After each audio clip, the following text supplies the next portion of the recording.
The December wind cut through the thin walls of the downtown shelter like a blade, but 12-year-old Peter Williams barely noticed the cold anymore. Huddled in the corner of the crowded room, he held a battered notebook close to his chest, its pages filled with diagrams that would make seasoned neurologists pause in amazement. Around him, dozens of other homeless individuals sought refuge from another brutal Chicago winter, but Peter's mind was somewhere else entirely, lost in the intricate world of neural pathways and spinal cord regeneration. 6 months ago, Peter's world had collapsed when a house fire claimed both his parents, leaving him and his grandmother, Mama Rose, with nothing but the clothes on their backs. Rose Williams, 73 and suffering from arthritis that made every step a struggle, had raised Peter since that tragic night, moving from shelter to shelter, trying to keep her brilliant grandson in school despite their circumstances. But Peter was different. While other children his age worried about video games and friendships, Peter spent every free moment in the public library, devouring medical textbooks and scientific journals with a hunger that amazed even the librarians. His teachers had noticed his exceptional intelligence, but when he started talking about revolutionary treatments for paralysis and neural regeneration, they began to worry. A homeless black boy claiming he could cure paralysis? It sounded like the desperate fantasies of a child trying to escape his harsh reality. Before we dive into this incredible story that will challenge everything you think you know about genius and second chances, please take a moment to comment below and let me know where you're watching from around the world. And if this story inspires you to look beyond appearances and believe in the impossible, don't forget to subscribe for more amazing true stories that prove miracles happen when we least expect them. 20 blocks away, in the penthouse suite of Montgomery General Hospital, James Montgomery stared out at the city skyline from his wheelchair, his once powerful legs motionless beneath a cashmere blanket.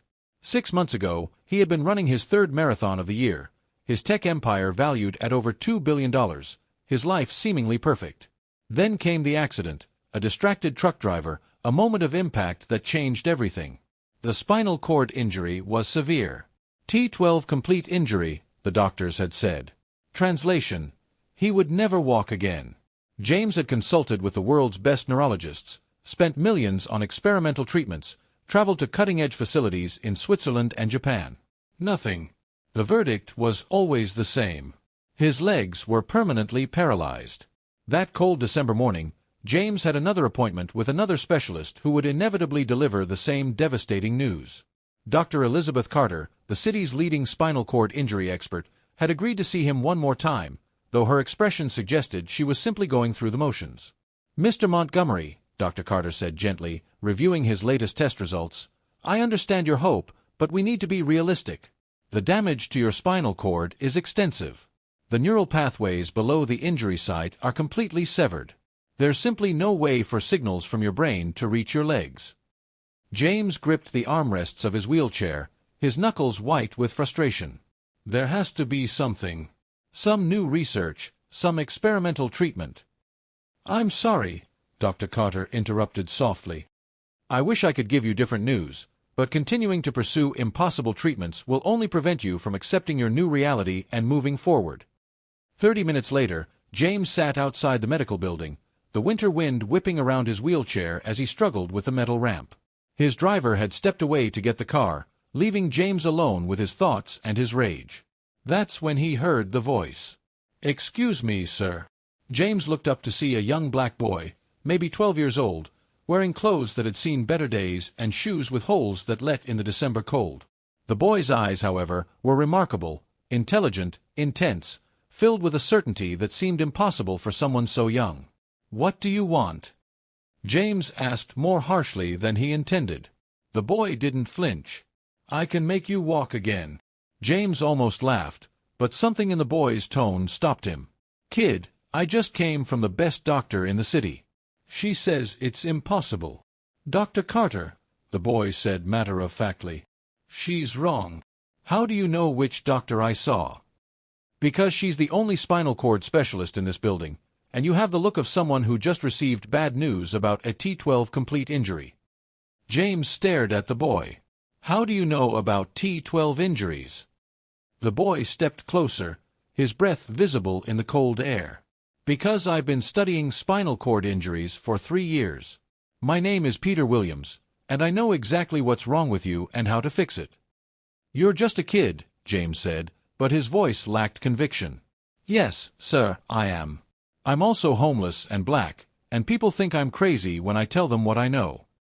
Peter's voice remained steady. "But none of that changes the fact that you have incomplete neural pathways that can be reactivated with the right stimulation protocol." James felt his heart skip. "Incomplete pathways? The doctors said my injury was complete." "They're partially right," Peter explained, pulling out his weathered notebook. "But they're using outdated definitions.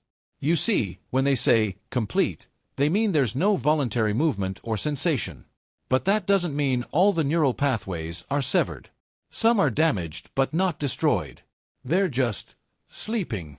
Peter opened his notebook, revealing page after page of detailed anatomical drawings, mathematical equations, and treatment protocols that looked more sophisticated than anything James had seen in medical journals. "Where did you learn all this?" James whispered. "The library," Peter said simply. "I've read every study on spinal cord injuries published in the last decade. I've analyzed success rates of different treatments, identified gaps in current protocols, and developed a treatment approach that addresses neuroplasticity in ways that conventional medicine ignores." James couldn't believe what he was hearing. "You're telling me that you, a 12-year-old homeless boy, have figured out something that teams of world-renowned doctors have missed?" "Yes, sir," Peter said without hesitation. "But I understand why you don't believe me. Nobody does.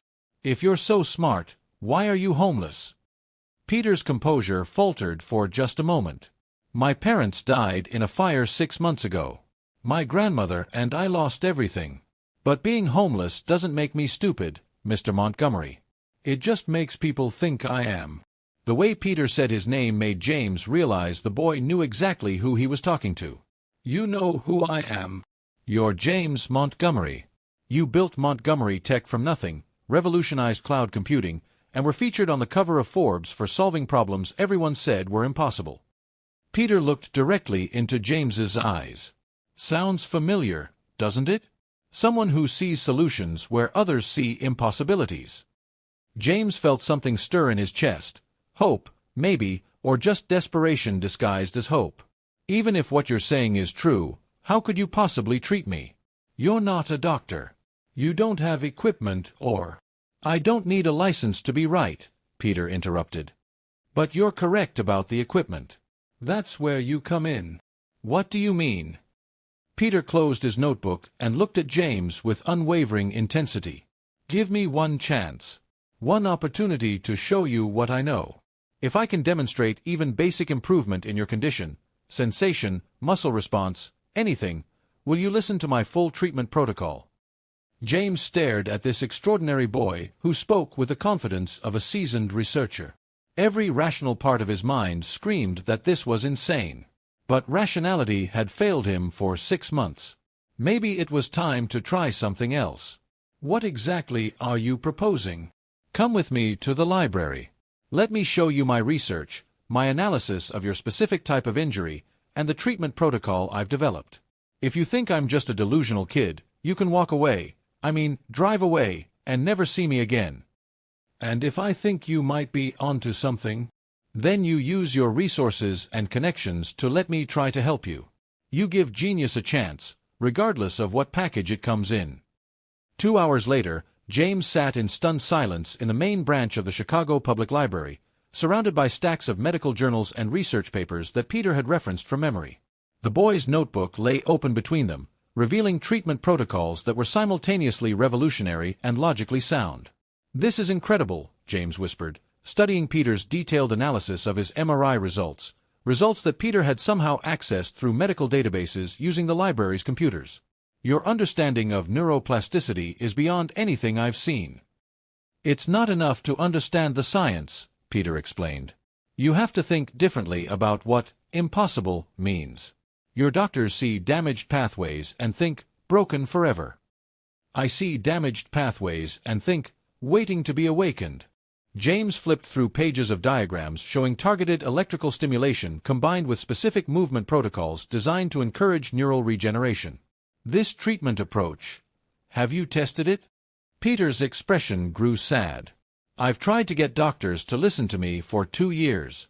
They see a homeless kid and assume I'm either lying or delusional. I've been kicked out of medical offices, told I was wasting people's time, even threatened with having social services called on me. But you never gave up. How could I? I know I'm right. And I know there are people like you who are suffering because the medical establishment won't think outside conventional parameters. James closed the notebook and looked at Peter. What would you need to implement this treatment? Access to proper equipment for electrical stimulation, a controlled environment for the movement protocols, and medical supervision to ensure safety and document results. Peter paused. And someone who believes in possibilities instead of limitations. That evening, James made a series of phone calls. By midnight, he had arranged for Peter and his grandmother to stay in the guest house on his estate, enrolled Peter in the city's most prestigious private school, and scheduled meetings with his personal medical team. Dr. Sarah Kim, James's personal physician, was skeptical when James explained the situation. James, I understand your desperation, but you're talking about letting a 12-year-old boy attempt an experimental treatment that has never been tested. Sarah, I've spent 6 months listening to experts tell me what's impossible. Maybe it's time to listen to someone who doesn't know it's impossible. 3 weeks later, in the private medical facility James had built on his estate, Peter stood beside sophisticated equipment he had designed and James had funded.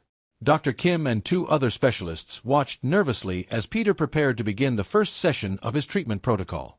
Remember, Peter said to James, who lay on the specialized treatment table, this isn't about immediate results. We're trying to wake up pathways that have been dormant for months. It's going to take time and patience. Peter activated the electrical stimulation device, his young hands moving with the precision of an experienced technician. The low-level electrical impulses traveled through carefully placed electrodes, targeting specific areas of James's lower spine, while Peter guided his legs through precise movement patterns. Do you feel anything? Peter asked after 30 minutes. Nothing, James admitted, trying to hide his disappointment. That's normal, Peter said calmly. Neural pathway regeneration doesn't happen overnight. We're planting seeds right now. The growth comes later. For 6 weeks, they continued the treatments. Every day, Peter worked with James for hours, adjusting the stimulation parameters, modifying the movement protocols, documenting every tiny change in muscle response or sensation. The medical team remained skeptical, but Peter never wavered in his confidence. On a Thursday morning in February, during their 40-second treatment session, something changed. Peter, James said suddenly, his voice tight with emotion. I think I felt something. Where? Peter asked, immediately adjusting his monitoring equipment. My left toe. When you moved it just now, I felt pressure. Dr. Kim rushed to examine James's foot, testing for reflexes and sensation. There's definitely increased muscle tone, she admitted grudgingly, and some response to stimuli that wasn't there before. Peter smiled for the first time in weeks. The pathways are waking up. Over the following month, the improvements accelerated. Sensation returned gradually to James's legs. Muscle control began to follow. By the end of March, James could move his toes voluntarily. In April, he could bend his knees. The medical team was astounded. Dr. Kim had begun documenting everything, preparing to present Peter's protocol to the international neurology community. This is unprecedented, she told James privately. In 30 years of practice, I've never seen recovery like this from a complete spinal cord injury. It was never complete, James replied. We just didn't know how to listen to what my body was trying to tell us.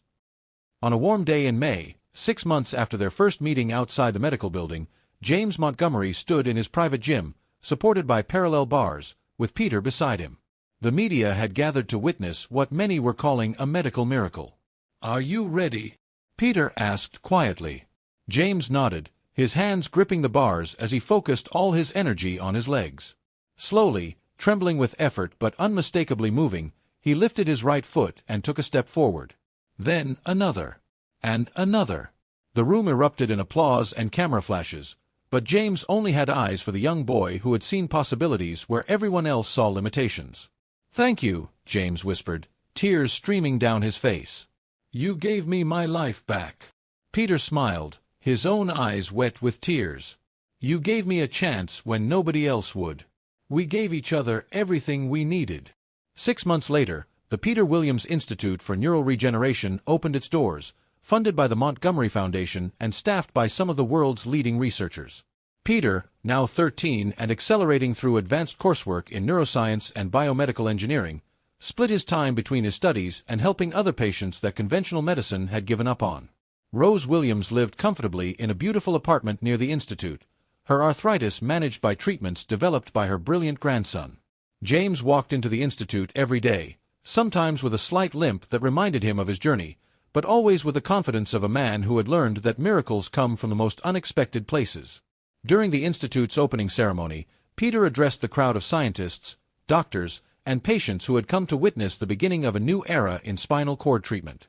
6 months ago, I was just a homeless kid with crazy ideas that nobody wanted to hear, Peter said, his voice strong and clear. Today, we're opening a facility that will help people walk again, not because I'm special, but because someone chose to listen to ideas instead of judging appearances. Mr. Montgomery saw potential where others saw problems. He saw solutions where others saw impossibilities. Peter looked out at the audience, many of whom were wheelchair-bound patients hoping for their own miracles. Every person in this room has the power to change someone's life by simply believing in possibilities. Genius doesn't care about age or race or economic status. It only cares about curiosity, determination, and the courage to try things that others say are impossible. As the ceremony concluded and Peter went back to work with his first patient of the day, James reflected on the journey that had brought them together. A homeless boy and a billionaire, united by pain and hope, had proven that sometimes the most extraordinary solutions come from the most ordinary encounters. The boy who was called crazy for believing he could make people walk again had done exactly that. And in the process, he had taught everyone around him that true genius isn't about having all the resources or credentials. It's about seeing what others can't see and having the courage to act on that vision. This incredible story proves that miracles happen when we choose to look beyond the surface and recognize the extraordinary potential that exists in the most unexpected places. Sometimes, the person who can change your life forever is the one everyone else has overlooked. If this story inspired you to never judge a book by its cover and to always believe in second chances, please share it with others and let me know in the comments where you're watching from. Don't forget to subscribe for more amazing true stories that remind us that genius comes in all forms, and the most unlikely heroes often create the most incredible miracles. Because sometimes, all it takes is one person willing to listen to change everything.